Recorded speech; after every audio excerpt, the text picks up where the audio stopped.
आतंक के खिलाफ विशेष कानून नहीं होगा, लेकिन कम्युनल वायलेंस के खिलाफ चाहिए हमें। यही सरकार का रवैया है। आज आप केवल यहां तक सीमित मत रहिए, उसके पीछे रवैया क्या रहता है। संसद के ऊपर जो आक्रमण हुआ, जो आतंकवादी घटना हुई, मुकदमा चला।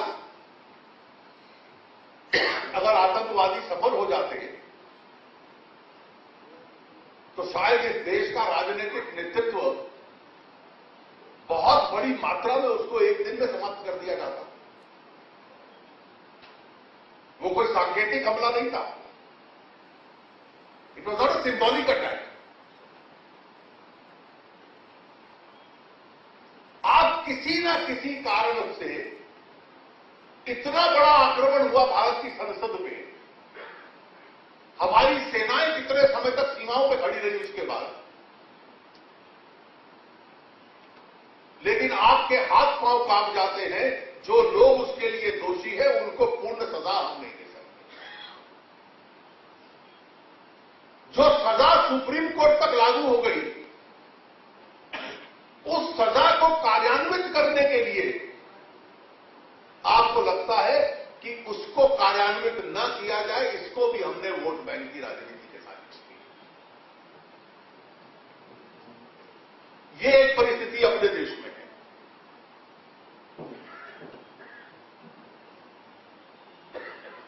बाटला हाउस की घटना हुई, गुजरात में अन्य स्थानों पर आतंकवादी घटनाएं करने के बाद दिल्ली के एक इलाके में बाटला हाउस में छुपे बैठे थे आतंकवादी। पुलिस को जानकारी मिली और गुजरात पुलिस ने उनको दी। पुलिस ने चारों तरफ से घेर लिया और इतनी बड़ी घटना के दौरान कुछ लोग वहां पकड़े गए, पुलिस अधिकारी की हत्या कर दी, कुछ वहां से भाग गए।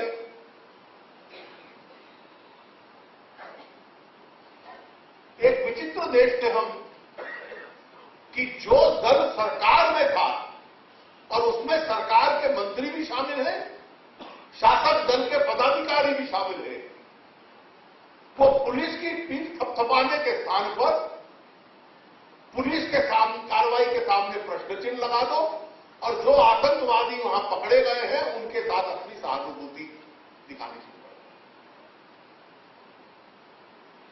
किसी इस प्रकार की घटना के बाद जो विक्टिम्स होते हैं, जिनको चोट लगती है, जिनकी जान चली जाती है, लोग उनके परिवारों में जाते हैं, अस्पतालों में जाते हैं सहानुभूति से दिखाने के लिए। लेकिन ये विडंबना थी कि जो बाटला हाउस की घटना के लिए जिम्मेवार थे, आजमगढ़ में उनके परिवारों में चले गए। ये विचित्र स्थिति है। मैं इसलिए इसका जिक्र कर रहा हूं कि आतंक से कैसे लड़ा जाता है। 9/11 की घटना है अमेरिका में, जिसके बाद कोई दोबारा ऐसी घटना नहीं हुई। और दूसरा ये परिस्थिति है कि आप विक्टिम्स के यहां जाने के स्थान पर जो लोग इन घटनाओं के लिए जिम्मेवार थे, आप वहां पर चले जाते हैं। और ये व्यवस्था कोई केवल राजनीतिक लोगों तक शामिल नहीं है। ये तो समाज में, चाहे मीडिया है, चाहे सुरक्षा का शासन तंत्र है, चाहे न्यायपालिका है, और मैं इसमें न्यायपालिका का भी जिक्र कर रहा हूं। कई बार न्याय के संबंध में हमारे सम्मेलन होते हैं और अंतर्राष्ट्रीय स्तर के ऊपर भी चर्चा होती है। विदेशों से कोई लोग आते हैं तो हम जिक्र करते हैं। आपको याद होगा कि एक बार घटना हुई कि जम्मू कश्मीर में श्रीनगर के पास आतंकवादी घुस आए। फौज ने चारों तरफ से घेर लिया। चिरारे शरीफ की घटना थी। सुप्रीम कोर्ट ने आदेश दे दिया कि जिस फौज ने घेरा हुआ है और जो आतंकवादी अंदर फंसे हुए हैं, इतने ग्राम थाना, इतनी कैलोरी का खाना उनको प्रतिदिन पहुंचाया गया। आपको घटना याद है? मुझे याद है, मैं एक इंटरनेशनल लीगल कॉन्फ्रेंस में था, तो वहां से विदेशों से जो न्यायाधीश आए हुए थे वो कहने लगे किस अधिकार में है। हमारे देशों में तो कल्पना नहीं है कि आतंक का मुकाबला जज करेंगे या फौज और सेना सरकार करेगी। आतंक से कैसे लड़ना है और मैदान में कैसे लड़ना है, ये केवल राजनीतिक व्यवस्था का प्रश्न नहीं है। मीडिया में जिस प्रकार के अभियान चलते हैं कई बार आतंकवाद करने वालों की सहानुभूति दिखलाने के लिए, और यही कारण है इन सब इतिहास की वजह से कि आपकी व्यवस्थाएं कमजोर हैं। 26/11 की घटना एक बहुत भयंकर घटना थी इस देश के इतिहास में। सरकार को उसके बाद लगा कि मंत्री को बदल दो, तो शिवराज पाटिल चले गए, चिदंबरम साहब आ गए। आते ही उन्होंने कहा मैं नेशनल इन्वेस्टिगेटिव एजेंसी बनाऊंगा, बहुत कदमों का ऐलान कर दिया। आप कल्पना कीजिए 26/11 की जो घटना थी, उस दिन जो हुआ 2-3 दिन में उसका जिक्र नहीं कर रहा। हमारा कानून और हमारी व्यवस्था कितनी कमजोर कर दी है यूपीए सरकार ने। 26/11 का ट्रायल और उसकी इन्वेस्टिगेशन इसका सबसे बड़ा उदाहरण है। इतनी बड़ी घटना जिसके षड्यंत्र में सैकड़ों लोग शामिल हो गए,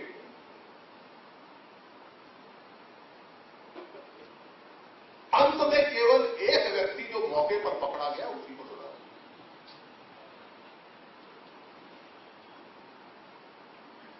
जो मौके पर पकड़ा गया, मैं कहता हूं कि अगर कोई एनआईए ना होती, यहां की एटीएस ना होती और किसी साधारण व्यक्ति को कह दिया जाता कि भाई आप ही इसके खिलाफ मुकदमा दायर कर दो, तो जो बंदूक के साथ मौके पर पकड़ा गया उसको तो स्वाभाविक सजा होनी थी।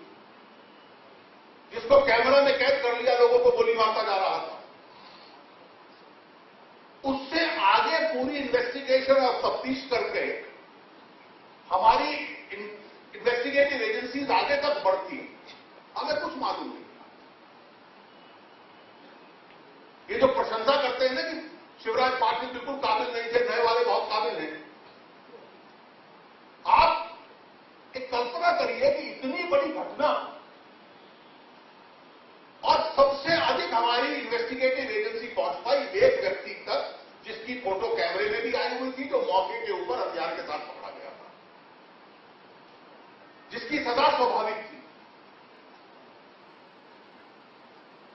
Casual investigation.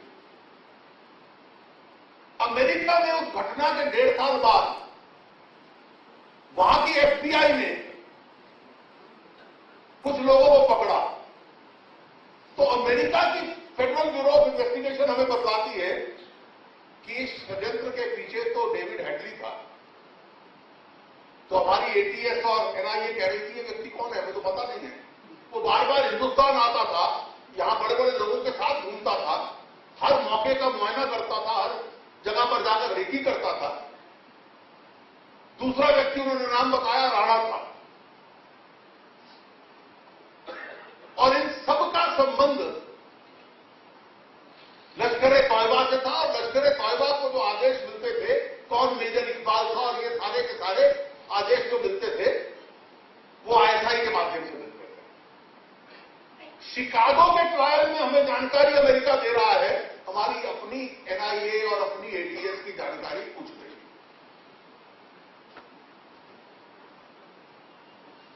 ये और कामों में लग रही है। मैं इसका इसलिए जिक्र कर रहा हूं कि 13 जुलाई की घटना वाले दिन रात को जब चिदंबरम साहब आए तो गृह मंत्री ने कहा there is no intelligence failure. आपको इस घटना की जानकारी नहीं थी। 3 स्थानों पर बम रखने हैं, 10-20 लोग इसमें शामिल हुए होंगे। कहीं से उन्होंने पूरा आरडीएक्स एम्यूनिशन बनाया होगा, एल्यूमिनियम नाइट्रेट लिया होगा, एम्यूनिशन की असेंबली की होगी, किसी के माध्यम से भिजवाया होगा, कोई वाहन चलाने वाले होंगे, कोई लोगों को वहां पहुंचाने वाले होंगे, कोई भगाने वाले होंगे। किसी मॉड्यूल में आपका कोई इंटेलिजेंस इंटरफेरेंस नहीं था। किसी के इंटरसेप्ट आपने पकड़े नहीं। आपकी इंटेलिजेंस को इस सब की खबर ही नहीं थी। ये अपने आप में इंटेलिजेंस फेलियर है। उनकी इंटेलिजेंस फेलियर की परिभाषा यह है कि इंटेलिजेंस ने हमें बतलाया था और हमने कार्रवाई नहीं की। आपकी इंटेलिजेंस सोई हुई थी। कि अपने आप में इंटेलिजेंस फेलियर है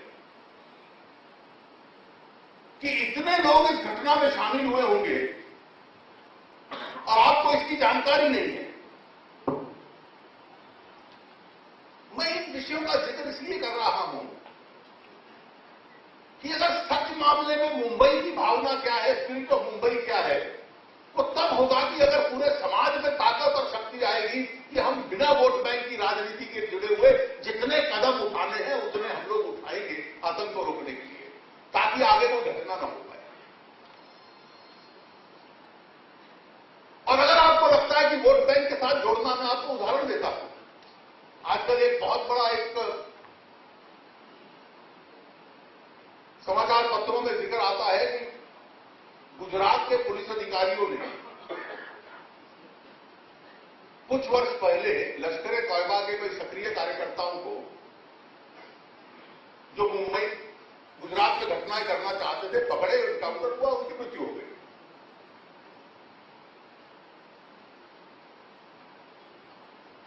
जब वो लश्कर-ए-तौयबा के लोग, उनकी मृत्यु हो गई, तो लश्कर-ए-तौयबा की जो वेबसाइट थी, उस वेबसाइट के ऊपर शाम को उन्होंने एक संदेश दिया कि हमारे कुछ लोगों को इन्होंने शहीद कर दिया। और हमारे लोग भारतीय पुलिस अधिकारियों की और पुलिस एजेंसीज की, इंटेलिजेंस एजेंसीज की आलोचना की। केवल राज्य की पुलिस उसमें शामिल नहीं थी, उसमें सेंट्रल इंटेलिजेंस भी शामिल थी।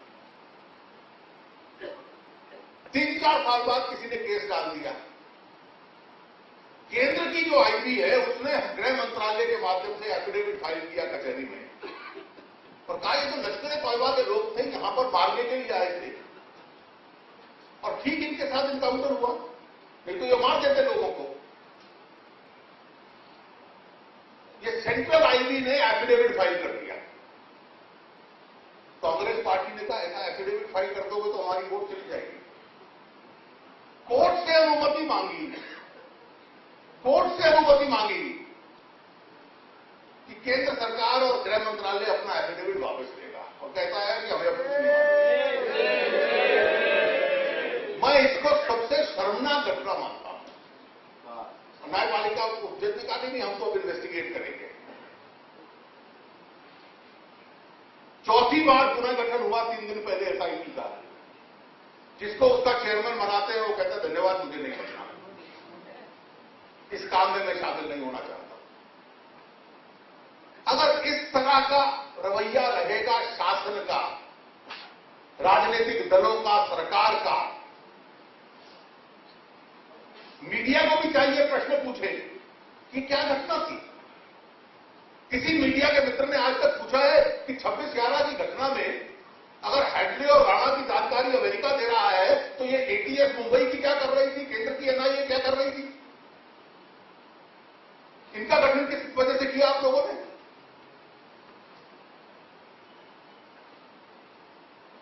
आप एफिडेविट डालते हैं कि ये एलईटी के लोग हैं, एलईटी के लोग अपना शोक संदेश डाल देते हैं अपनी वेबसाइट पे, फिर उनको लगता है कि चलिए भारत के अधिकारी फंसेंगे, पुलिस अधिकारी, और उसको वापस ले लिया जाए 2 साल बाद। राष्ट्रीय सुरक्षा के साथ इस प्रकार का खिलवाड़ मित्रों नहीं हो सकता। 26/11 के बाद जो घोषणाएं हुई थी, क्या हुआ? आपने कहा हम नेशनल इंटेलिजेंस ग्रिड बनाएंगे। अब वो ग्रिड कितनी चलेगी मुझे कल्पना नहीं है। 2 साल नहीं बनाई, अब उसका गठन करने का निर्णय पिछले महीने लिया गया। बहुत लोग दुनिया में मानते हैं इंटेलिजेंस में, और दूसरी कल्पना होती है एक्शनेबल इंटेलिजेंस। ऐसी इंटेलिजेंस जिसके ऊपर कार्रवाई हो सकती है, उसकी तो जानकारी किसी दूसरे को देनी ही नहीं चाहिए। ग्रिड पे कैसे डाल सकते हैं? आपको पता चला कि ओसामा बिन लादेन एबटाबाद में एक घर में छुपा हुआ है, वो नेशनल इंटेलिजेंस ग्रिड पे डाल दो। There are no firewalls around the grid. कोई आग की दीवारें नहीं बनी हुई उस ग्रिड के आसपास। ये ऐसी ग्रिड है जिसमें से विकीलीक्स निकला है। इसको तोड़ पाना सरलता से कई बार संभव होता है, लेकिन अच्छा शब्द था नेशनल इंटेलिजेंस ग्रिड। चिदम्बरम साहब ने कहा हम बनाएंगे, अभी तक बनी नहीं। शायद वित्त मंत्रालय उसका विरोध कर रहा था, लेकिन हम निर्णय लिया है, हम नेशनल काउंटर टेररिज्म सेंटर बनाएंगे। सितंबर 2009 तक वो बन जाएगा। ये 26/11 के बाद का निर्णय था। आज 2011 का सितंबर आने वाला है। नेशनल काउंटर टेररिज्म सेंटर की स्थापना की अभी कल्पना भी आरंभ नहीं हुई, और उसके बाद घटनाएं होती गई।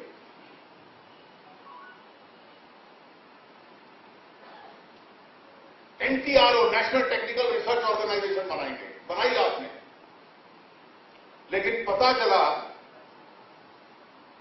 कि आतंक फैलाने वालों की तो आप इंटरसेप्ट कर नहीं पा रहे, राजनीतिक लोगों के इंटरसेप्ट वहां से शुरू हो गए।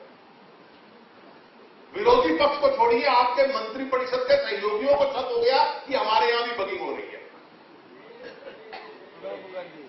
राजनीतिक लोगों का या आम नागरिक का इस प्रकार से बगिंग कीजिए। इंग्लैंड में देखिए क्या विवाद चल रहा है। एक समाचार पत्र ने किया तो फोन हैक करना, एक तहलका मच गया पूरे समाज में। वहां की संसद जूझ रही है, राजनीतिक व्यवस्था जूझ रही है, प्रधानमंत्री को जवाब देने पड़ रहे हैं। और यहां बड़ा आनंद आता है कि उसकी इससे बात हुई, ये टेप रिलीज होगा। ये तो सरकार का तो काम है राजनीतिक लोगों के फोन टेप करना। ये जो कल्पना है, मुझे लगता है कि मुंबई की जो अगर सचमुच में इस घटना से सबक लेना है, तो हमारी इंटेलिजेंस किस प्रकार की होगी, जो हमें पूर्व जानकारी दे। हमारा रिस्पांस, इसका उत्तर उस वक्त किस प्रकार से दिया जाएगा।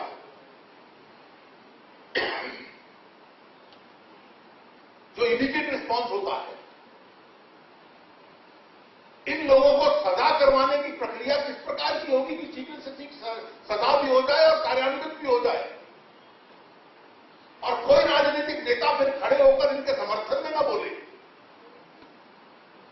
9/11 की घटना करने वाले किसी के पक्ष में कोई बोल नहीं सकता अमेरिका में, और कोई राजनीतिक नेता जिन्होंने घटना की उसके पक्ष में बोलेगा तो फिर राजनीति छोड़नी पड़ेगी, तो जनता उसका साथ नहीं देगी। लेकिन यहां एक विचित्र स्थिति है कि इतना कैजुअली ले लो।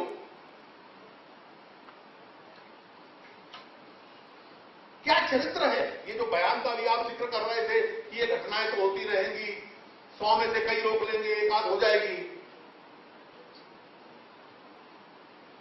मुझे याद है कि एक प्रधानमंत्री थी देश की जो कहती थी ग्राफ भ्रष्टाचार ये तो पूरे दुनिया का फिनोमिना है, हम कितना भी कोशिश कर ले भ्रष्टाचार रहेगा। इंदिरा जी कहा करती थी, राजीव जी कहते थे कि 100 में से 85 पैसे तो लोग खा जाते हैं, 15 पैसे नीचे तक पहुंचते हैं।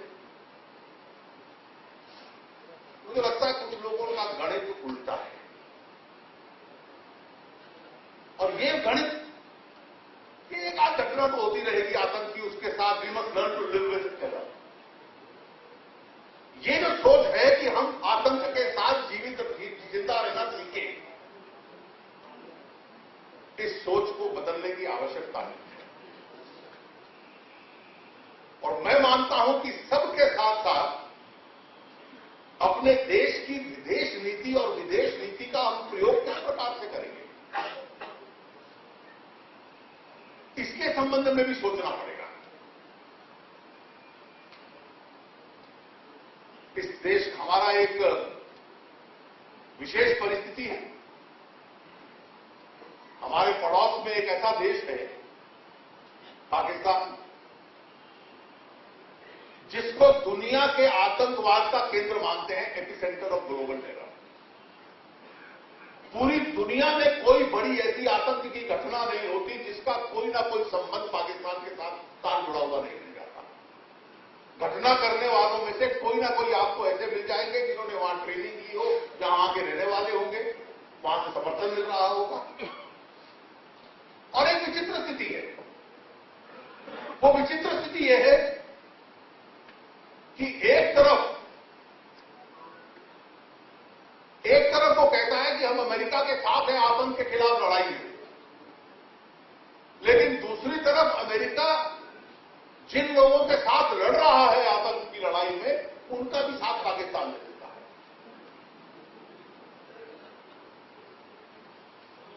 अभी अमेरिका के एक थिंक टैंक हैं, उनका बड़ा अच्छा मैंने पिछले सप्ताह बयान पढ़ा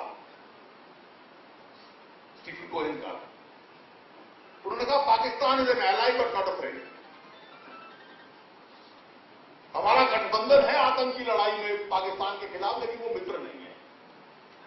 मित्र इसलिए नहीं है कि पाकिस्तान की आईएसआई ने सबसे पहले जन्म दिया अफगानिस्तान के तालिबान को। अमेरिका अफगान तालिबान के खिलाफ लड़ रहा है,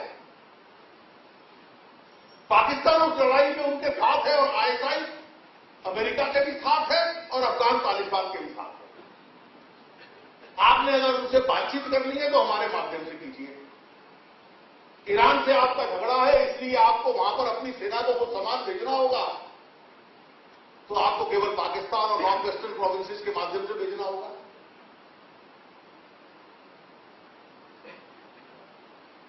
उधर अफगानिस्तान में तालिबान को पैदा करना, भारत के खिलाफ लश्कर-ए-तौयबा को पैदा करना,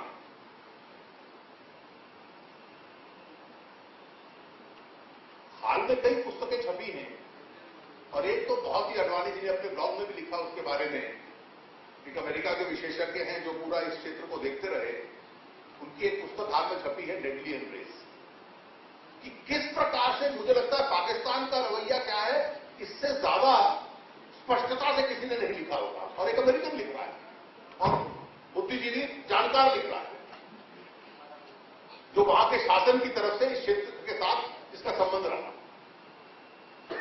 किस प्रकार से लश्कर-ए-तौयबा को जन्म दिया भारत के खिलाफ, किस प्रकार से तालिबान को जन्म दिया अफगानिस्तान के खिलाफ। लश्कर-ए-तौयबा जब ग्लोबली टेररिस्ट ऑर्गेनाइजेशन बन गई तो उसको जेयूडी बना देना, फिर भारत में स्थानीय रूप से लोग उसकी मदद करें, यहां सिन्नी को पैदा कर देना। सिन्नी पे प्रतिबंध लगा तो उसका जो मिलिटेंट विंग था उसको इंडियन मुजाहिदीन के रूप में बना देना।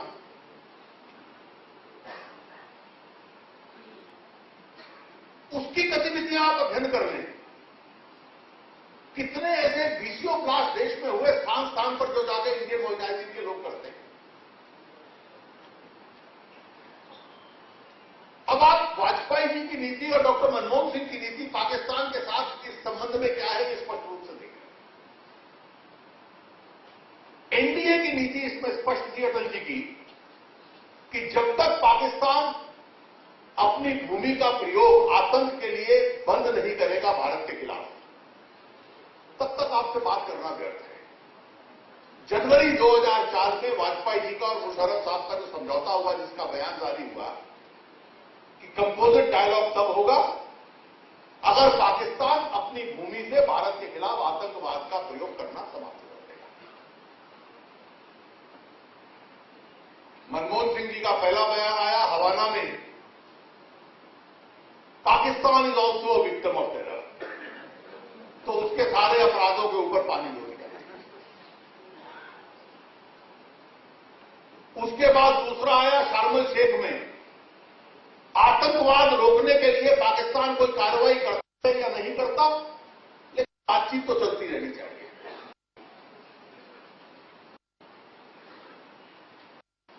और आज ये परिस्थिति है कि इतिहास में पहला उदाहरण है कि जब पाकिस्तान एबटाबाद में रंगे हाथों पकड़ा ओसामा बिन लादेन को शरण देते हुए, कि अमेरिका में भी पाकिस्तान को लेकर प्रश्न चिन्ह और संदेह खड़े हो चुके हैं। आज उनका ईमानदारी से जो विश्लेषण है और हमारा विश्लेषण है उसके बीच में नजदीकी आ चुकी है। और इसलिए पाकिस्तान से पूरी दुनिया की ताकतें दो टूक बात करेंगे कि आपने आगे का रास्ता कौन सा तय करना है। पाकिस्तान एक लोकतांत्रिक समाज बन जाए, वहां रेडिकलाइजेशन कम हो जाए, वहां आतंक से अपनी दूरी बन जाए। ऐसी परिस्थिति में दुनिया के सभी देश उनसे बातचीत करके हल ढूंढे। लेकिन क्या यह रास्ता है जो पाकिस्तान ले रहा है? पाकिस्तान जिस रास्ते पे चल रहा है कि सिविलियन प्रशासन की क्षमता कम हो रही है,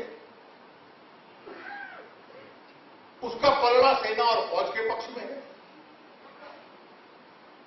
फौज का भी रेडिकलाइजेशन हो रहा है। Bigger nightmare, global nightmare than a failed state with a nuclear arsenal. और उस दिशा में वो देश जा रहा है और आप जो इनसे बातचीत करते रहें। उस बातचीत आप करते भी रहिए तो बातचीत में से निकलेगा क्या? क्या आप उस बातचीत के प्रभाव में से ये कह सकते हो कि आतंक समाप्त कर दो?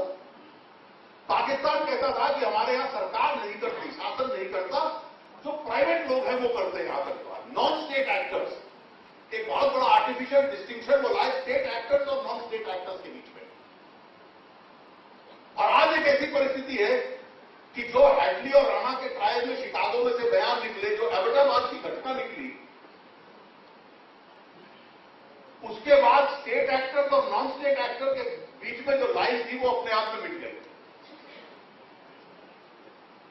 अफगान तालिबान भी आईएसआई का एक अंग है। लश्कर ए तैयबा से लेकर जितने ये संगठन हैं, मुजाहिदीन पैदा यहां पर हुआ, लेकिन it was externally created and externally supported. बाहर के लोगों ने पैदा किया, इस देश के कुछ नौजवानों को गुमराह कर और उसकी समर्थन किया। और हम विदेश नीति के अंदर जो ताकत होती है उसके सत्र में, उसका प्रयोग नहीं करने को तैयार है इसको रुकवाने के लिए। अब कारण यह है कि कई बार हमें लगता है कि अपनी बात जिस ताकत और कन्विक्शन के साथ कहनी चाहिए, जैसा मैंने कहा कि वाजपेयी जी का जनवरी 2004 का जो समझौता था मुशर्रफ साहब के साथ, दो टूक बात थी। लेकिन जो हवाना में मनमोहन सिंह जी ने कहा, जो शार्म एल शेख में कहा, आपने धूमिल कर दिया। कश्मीर के संबंध में जैसे स्पष्टता से हम लोग अपनी बात कहते हैं, अगर ये सरकार ऐसी स्पष्टता से कहना शुरू कर दे कि कश्मीर को लेकर कोई विषय बातचीत करने का है नहीं, लेकिन आप अपनी सोच देखिए। पिछले 5 दिन से जो ये विवाद चल रहा है कि अमेरिका में वहां आईएसआई के पैसे दिए हुए हैं एक संस्था को, और एक व्यक्ति फाइल वहां पर बना हुआ था जो इन सबको बुलाता था। जितने इस सरकार के मित्र हैं, यूपीए सरकार के जितने समर्थक और मित्र, जिसको कश्मीर में बातचीत करने को लगाया, वो भी फाइल से हॉस्पिटैलिटी ले लेता था। अब मुझे समझ में नहीं आ रहा, how can mister Fai's gets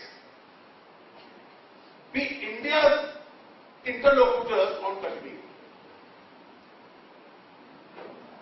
और ये बातचीत स्पष्ट बाहर आने के बाद उनका कोई औचित्य नहीं है एक दिन भी इंटरलोक्यूटर के पद पे बने रहने का।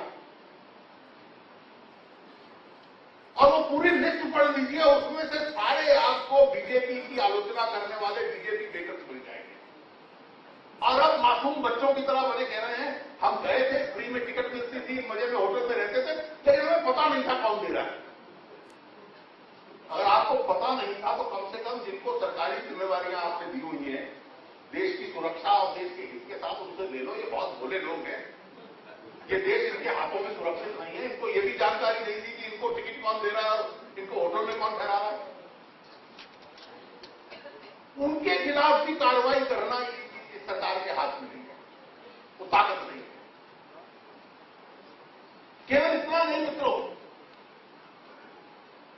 आप माओवाद की घटनाएं देख लीजिए। आज इस देश के अंदर माओवाद जो दोबारा पैदा हुआ पिछले 5-7 साल में, एनडीए की सरकार थी तो कहां घटनाएं होती थी। आज आज जब से ये घटनाएं आरंभ हुई पिछले 5-7 साल से, इसका उद्देश्य क्या है? ये जो माओवादी हैं, ये कोई गरीबी उन्मूलन कार्यक्रम नहीं है कि इनकी आंदोलन चलेगा तो गरीबी हट जाएगी। उनका स्पष्ट उद्देश्य ये है कि इस देश के लोकतंत्र और संसदीय लोकतंत्र को समाप्त करना। इस देश के संसदीय लोकतंत्र को समाप्त करना, हिंसा के माध्यम से समाप्त करना, उनका साहित्य पढ़िए। जो चाइना में माओ के जमाने में नारे होते थे कि सत्ता बंदूक की नली से निकलती है, पावर फ्लो कर, ये सब वो लिखते हैं। उनके पास शस्त्र कहां से आते हैं? अपने साहित्य में लिखते हैं, enemies armoury is our armoury. जो बंदूक और एम्यूनिशन दुश्मन के पास है, दुश्मन कौन है? पुलिस, सेना। उनको मारना, उसका छीन लेना और उसके माध्यम से इस देश के संसदीय लोकतंत्र को समाप्त करना। और उनका उद्देश्य यह है कि इस देश के अंदर साम्यवादी तानाशाही हिंसा के माध्यम से कायम हो। तो मैंने तो हाल में लिखा भी, एक लेखिका है इस देश की, वो 32 और 34 पेज की ऐसे लिखती है उनके समर्थन में। अभी एक सुप्रीम कोर्ट के जज ने बड़ी फिलॉसफी लिखी उनके पक्ष में। तो मैंने कहा गनीमत है कि इस देश में लोकतंत्र है। कहीं माओवादियों की शासन आ जाएगा तो ना ये 34 पेज का एस्से लिखने की अनुमति आपको होगी और ना सुप्रीम कोर्ट होगा जिसमें जजमेंट लिखने की आपको अनुमति होगी। ये तो लोकतंत्र की ताकत है कि आपको अनुमति है। और ये जो परिस्थिति है, इससे कैसे लड़ेंगे? जब चिदंबरम होम मिनिस्टर बने तो पहले 3-4 महीने उन्होंने बहुत अच्छे बयान दिए कि माओवाद को समाप्त करना है, और ऐसा लगता था जैसे इस लड़ाई का एक नया जनरल पैदा हो गया है और राज्य सरकारें उनकी मदद करेंगी।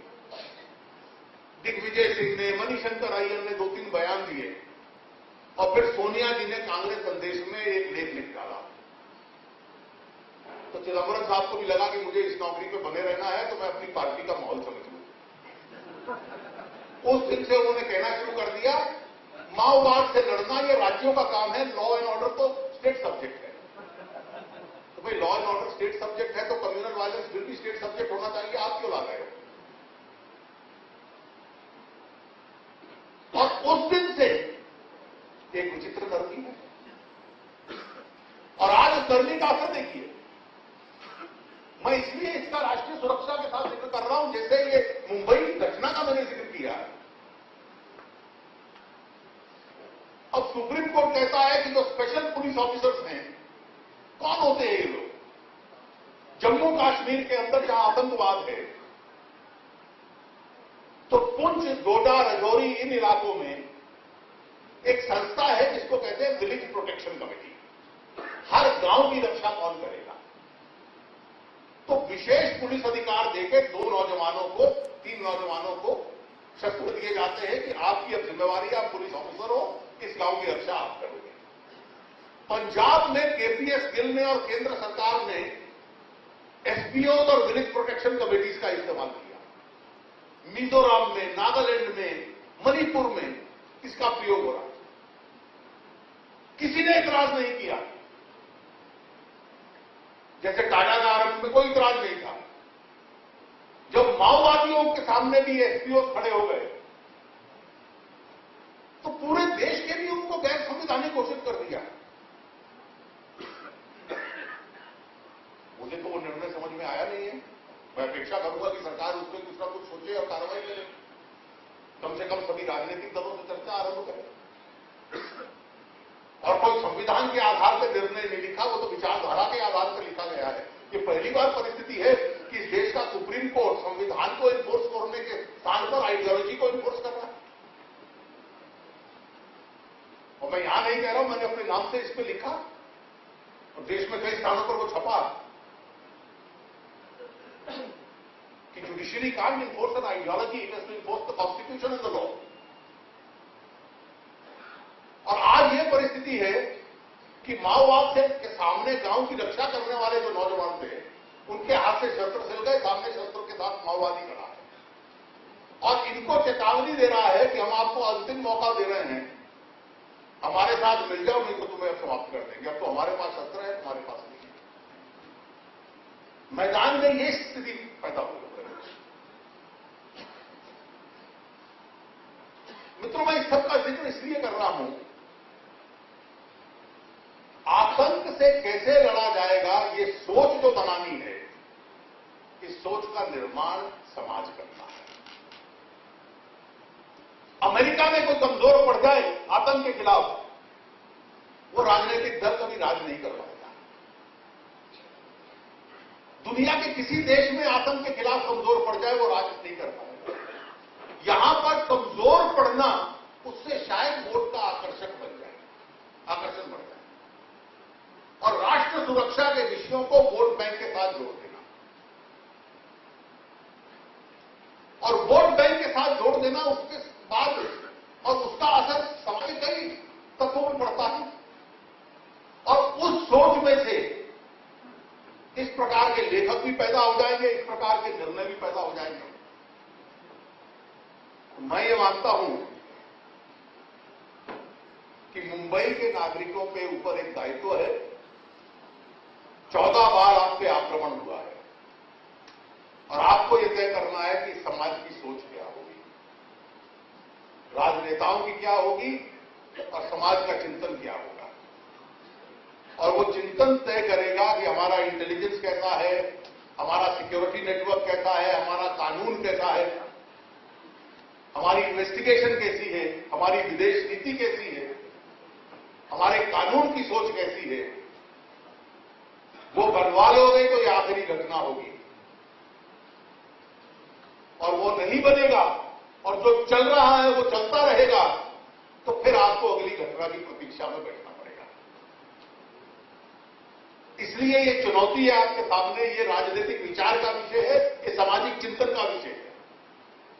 और मैं एक वाक्य कहकर अंत करूं, ये लड़ाई ऐसी है कि ये देश हार नहीं सकता। We can not afford to lose this battle. और अगर हम हार नहीं सकते, हार की कीमत बहुत ज्यादा है, तो जीत का तरीका जो है वो केवल एक है कि इस लड़ाई को राष्ट्रीय सुरक्षा की सोच के साथ जोड़ दीजिए, वोट बैंक की राजनीति के साथ जोड़ दीजिए। अगर ये जोड़ देंगे, ये सोच बन जाती है, तो निश्चित रूप से मुंबई तय कर लेगा कि 13/7 की ये घटना इस तरह की आखिरी घटना होगी। और मुंबई क्या, पूरे देश में कोई आने की हिम्मत नहीं करेगा, जिस प्रकार से 9/11 के बाद अमेरिका में किसी ने आने की हिम्मत नहीं की। आपका बहुत